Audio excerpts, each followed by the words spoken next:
'Twas the night before Christmas, when all through the house not a creature was stirring, not even a mouse. The stockings were hung by the chimney with care, in hopes that St. Nicholas soon would be there.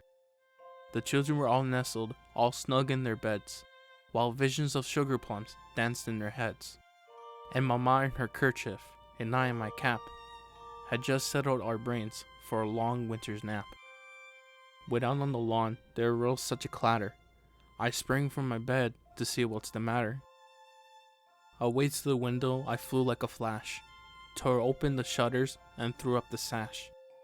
The moon on the breast of the new fallen snow gave the lustre of midday to objects below, when what to my wondering eyes should appear but a miniature sleigh and 8 tiny reindeer, with a little old driver so lively and quick, I knew in that moment it must be Saint Nick.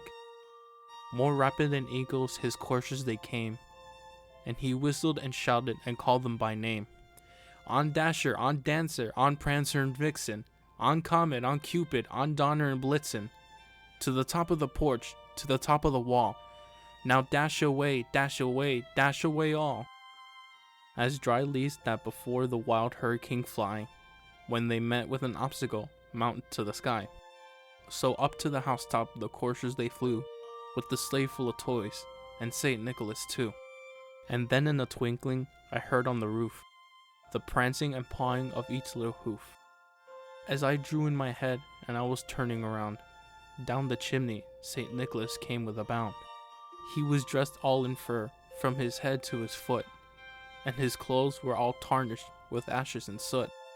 A bundle of toys he had flung on his back, and he looked like a peddler just opening his pack. His eyes, how they twinkled, his dimples how merry. His cheeks were like roses, his nose like a cherry.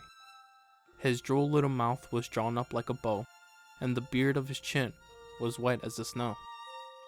The stump of a pipe he held tight in his teeth, and the smoke that encircled his head like a wreath. He had a broad face and a little round belly that shook when he laughed like a bowl full of jelly. He was chubby and plump, a right jolly old elf, and he laughed when I saw him in spite of myself. A wink of his eye and a twist of his head soon gave me to know I had nothing to dread. He spoke not a word, but went straight to his work, and filled all the stockings, then turned with a jerk, and laying his finger aside of his nose, and giving a nod, up the chimney he rose. He sprung to his sleigh, to his team with a whistle, and away they all flew like the down of a thistle.